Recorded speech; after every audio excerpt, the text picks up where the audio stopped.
Gente, eu queria outro assunto para a gente conversar hoje também, que é um tema muito comum na família. É um tema, assim, que é muito comum, muito difícil, e especialmente quando a gente vai falar de alguém muito querido, né? Sim. Eu mesmo já tive o meu irmão, que já esteve no mundo das drogas. A gente fala no mundo das drogas, gente, olha, mas só quem passa sabe. Quantas vezes aqui no programa eu já pude conversar com você que é mãe, que é irmã, esposa, que passa noites esperando o seu marido, a sua filha, né? O seu irmão e nada. E você procura nas favelas, você procura nas casas, você vai na delegacia de polícia, você vai no IML, porque você precisa de ter notícias dessa pessoa. E o dia a dia na família é extremamente difícil. Não tem paz na família, porque tem alguém doente nessa casa. E se essa pessoa está doente, está vivendo esse vício, todo mundo na família fica doente. Todo mundo tem que se cuidar. Sim. E a cura é o amor, o acolhimento. Padre, queria convidar o senhor para ir comigo lá na sala agora. Isso, vamos conversar. A gente bater um papo, gente, olha, com essa pessoa tão especial que é o nosso amigo aqui da TV Aparecida, Marcelo Bosco. Seja bem-vindo, Marcelo. Obrigado, Dani. Que honra estar aqui de novo num dia tão especial, Padre. Sua bênção, viu? Muito obrigado pela oportunidade da gente estar junto e falar sobre um tema tão atual, né? Ah, é tão difícil, né, Marcelo? Olha, eu vivi isso na pele, sei que não é fácil. Porque dá a sensação, gente, eu vou me abrir aqui rapidinho para vocês. A sensação que eu lembro, a gente fala assim, Deus, não é possível. Não é possível. A gente não pode perder essa vida, né, Padre? Então, uma sensação realmente que você se vê assim, entre a vida e a morte. Aí você fala, você percebe que é nessas horas que você faz a sua oração mais sincera para Deus. Que eu lembro que eu me ajoelhei e falei, Deus, salva a vida do meu irmão. Eu entrego a minha vida. Eu entreguei sonhos meus para Deus, sabia? Eu entreguei sonhos meus para Deus. Falei, não, tudo bem, eu troco. Eu abro mão desses meus sonhos aqui pela vida e pela salvação do meu irmão. E hoje a coisa mais linda do mundo como você é, viu, Bosco? Obrigado, querido. Que bom. Olha... Obrigado mesmo. E o que você falava é essa sensação de impotência do familiar, né? Porque quer arrancar esse ente querido daquela situação que muitas vezes não enxerga, né? Essa pessoa que está na doença, que está no contato da substância, ela não consegue enxergar. Não, e a pessoa fica, né? Mas você não está vendo, eu já te ajudei, e não é bem assim. Então explica para quem está em casa o que é a dependência química. Então, a dependência química hoje, ela é uma doença reconhecida pela Organização Mundial da Saúde e ela pode afetar a qualquer pessoa. Há diversos critérios, né, que identificam um dependente, mas os principais são o uso contínuo e ininterrupto, mesmo diante de problemas, né? Olha, também a quantidade ou a frequência aumentada no período de 12 meses, são alguns sinais que podem identificar. E os problemas que vão se apresentando no decorrer da vida, né? Olha, aquela pessoa que começou bebendo um pouco e agora não consegue mais trabalhar como antigamente, não consegue mais ter as relações de afeto e amizade como antigamente, são alguns sinais. Interessante, Mas, Marcelo, né? é muito interessante. Eu me encontro muitas vezes com essas situações no confessionário, evidentemente. Uma das coisas, Marcela, que eu acho interessante, agora, acho que o último domingo eu enfrentei isso aí, né? Muitas vezes a questão na família, o negacionismo, entende? Há duas reações. Primeiro, o negacionismo. Não, meu filho não. Não, meu irmão não. Não tem nada disso, né? Tentar convencer que a pessoa já está entregue à droga. Além do negacionismo, vem uma segunda reação. O que eu fiz para acontecer isso? Aí a culpa. Eu acho que a culpa é minha, padre. Fui eu de mãe que não... Eu acho interessante. Então, primeiro, tentar isolar a pessoa do problema do outro, né, para que ela possa ajudá-lo. Porque enquanto ela está envolvida, ela não ajuda. Mas eu acho interessante. A primeira reação, mais de uma vez eu encontrei. Fui lá falar com a mãe, o pai, né? Olha, está acontecendo isso com a sua filha. Absolutamente. Minha filha, não. Não. Não, Ou então, nossa, o que a gente fez? Aquela angústia, né? O que aconteceu? Que acabou caindo na droga. Então, eu acho que são duas reações dentro de casa, né? Exatamente, padre. Isso que o senhor fala faz muito sentido, porque a família diz assim, mas eu fiz tudo. Por que aconteceu isso? O que acontece, Marcelo, com o ser humano? O que tem? Você já conseguiu assim, identificar? Porque eu acho que é uma pergunta muito difícil. É complexo, né? É complexo, né? Mas o que acontece? Porque não tem relação só com a vida econômica da pessoa, ou com o lugar que ela mora. O que acontece com o ser humano, Marcelo? Olha, em primeiro lugar, é preciso que nós entendamos que há diversos fatores que podem influenciar o contato com essa substância, né? Então, os locais que esses indivíduos frequentam, lembrando que no Brasil, a idade, precocemente, a idade de contato com as substâncias psicoativas que podem levar à dependência gira em torno de 12 e 13 anos.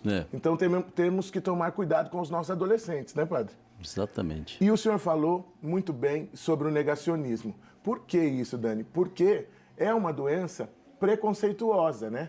Nós, enquanto familiares, nós temos vergonha de expressar que alguém da nossa família passa por essa dificuldade.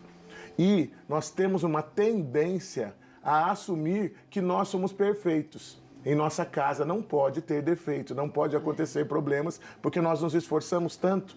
Agora, acontece que doenças a gente consegue prevenir, mas dificilmente consegue prever, não é verdade? Sim. Então, quando elas acontecem, a primeira sugestão é pedir ajuda a alguém que conheça, né, padre? Sim. Conversar com um sacerdote, conversar com um médico, né? Acabou de sair daqui, Dr. Flávio. Mas é importantíssimo que nós tenhamos ações de prevenção.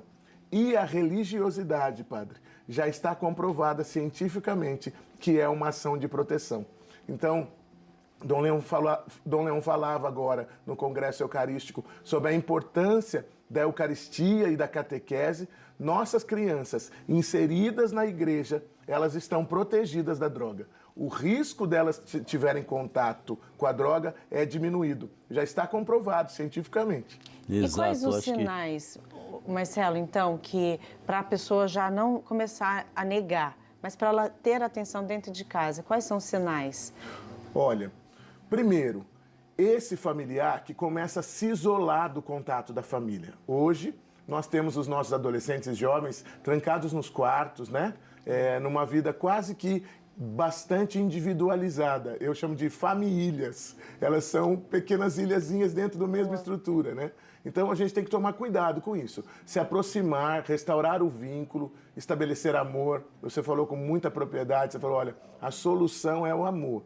Então, muitas vezes nós queremos correções ríspidas, rudes, e isso não vai funcionar. Nós já sabemos que não vai funcionar. E então, até piora, né? A agressão verbal, às vezes até a agressão física, isso não vai funcionar.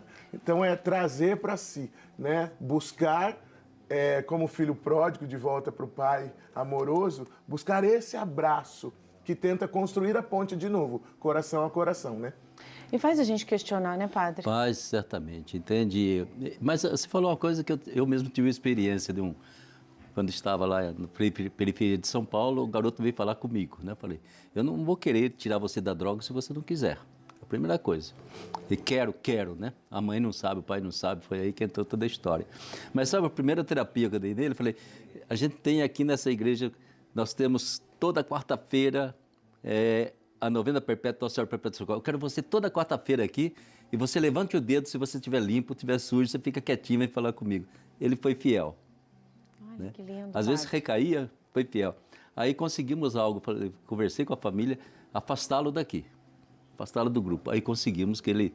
Hoje está ótimo. Olha que graça. Então, aqui nós já vemos alguns casos, o meu, do seu irmão e deste jovem, que deram certo, né, Dani? Sim. Nós precisamos ter experiência, não podemos perder a fé. Não. Isso é muito importante, né? O Papa Francisco dizia agora que o diálogo é o combustível da família, da paz na família, né? Então, trazer de volta essa presença de Deus no seu seio familiar, buscar, né, entender esse indivíduo que muitas vezes, por exemplo, fez contato por curiosidade, fez contato influenciado por um grupo, Sim. fez contato por causa de algum trauma, de algum problema, de alguma dificuldade de se socializar.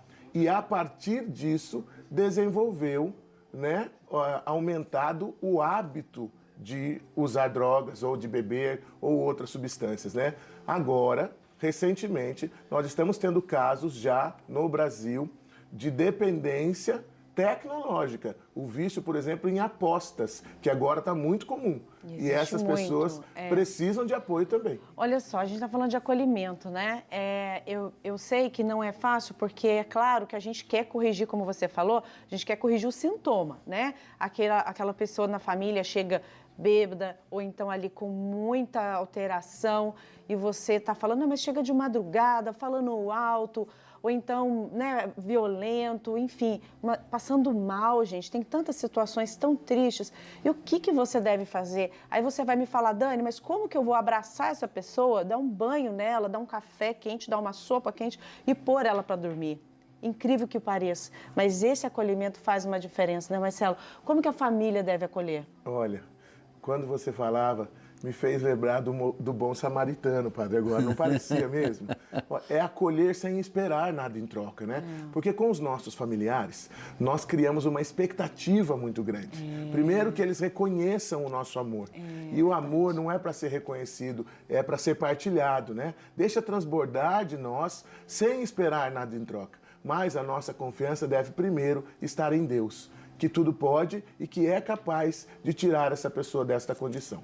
Mas, nestes momentos, que nós chamamos de momentos de crise, evite o debate, evite a discussão, evite sermões morais, né, e até religiosos. Neste momento, não. Então, o acolhimento, o abraço, o levar até um banho, o levar até a cama. Olha, descanse hoje. Amanhã, então, nós vamos conversar sobre isso, quando você estiver melhor, porque neste momento a pessoa está intoxicada sobre a substância e ela não raciocina como uma pessoa normal. Então, eu brinco no projeto, no Mais Que Vencedores, lá na nossa diocese, que maior loucura é querer discutir com o louco, não é verdade? Então, ó, prestemos atenção. Nestes momentos, alguém tem que estar de pés no chão. É verdade. E tem que estar com os pés no chão. E outra coisa que eu gosto de falar também, a gente sempre fala assim, você precisa se tratar, você precisa ir procurar um médico, procurar um grupo de apoio, uma comunidade que te acolha. Sabe, gente, vai você, com o maior carinho eu digo isso, vai você se cuidar para você aprender a cuidar.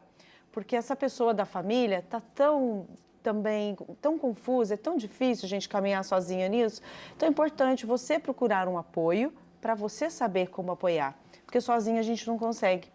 Marcelo, o Natal está chegando, né? Eu acho que existe uma esperança tão grande. Eu mesma já tive tantas esperanças em tantos natais que o meu irmão passasse bem, né? E graças a Deus, hoje, né? Estou aqui viva para contar. Marcelo, como que esse Natal pode ser diferente? Como a gente pode animar a esperança e criar esperança no coração das pessoas? Olha, Dani, Padre Ulisses, nós que estamos aqui, você que é devoto, que nos acompanha sempre, tente inserir-se a exemplo de Nossa Senhora na sua família, no seio familiar. Eu olho sempre para as mães na porta dos presídios, para as mães nas visitas nas comunidades terapêuticas, para as mães nos grupos de apoio, para as mães que buscam ajuda para os seus filhos. As mães, elas não se esgotam na sua força, na sua busca, e isso é muito importante. Homens, aprendamos a ser como as mães, né? Porque às vezes os pais, com aquela rispidez ou muito rudes e até grosseiros, não conseguem abraçar os seus filhos. Esse contato, esse vínculo de amor tem se rompido. Com a pandemia a gente ficou meio preguiçoso até de se tocar e de sair para as coisas, né? Então, tomemos cuidado e tenhamos Nossa Senhora como exemplo sempre. Agora, se houver problemas recorrentes, não espere muito, como o Padre Ulisses falou. Não negue, busque ajuda sempre. Muito importante. Isso, eu creio que isso é importantíssimo, né?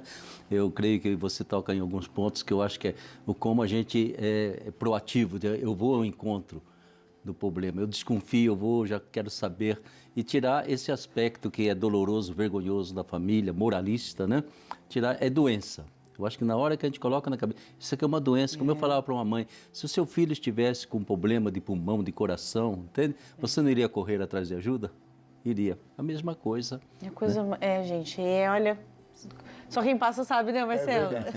Só quem passa sabe. Olha, gente, é muito bom a gente poder conversar. Hoje essa presença tão abençoada sua, Marcelo, você é o nosso amigo. Obrigado. Deus abençoe você, sua esposa, a sua família. Muito obrigado, viu? Já há muitos anos nós estamos juntos na TV Aparecida, verdade. Né? E eu sou muito feliz pela oportunidade de nós podermos hoje entrar na sua casa e dizer para você, ó, tem jeito, acredite. Né? Tem jeito, acredite.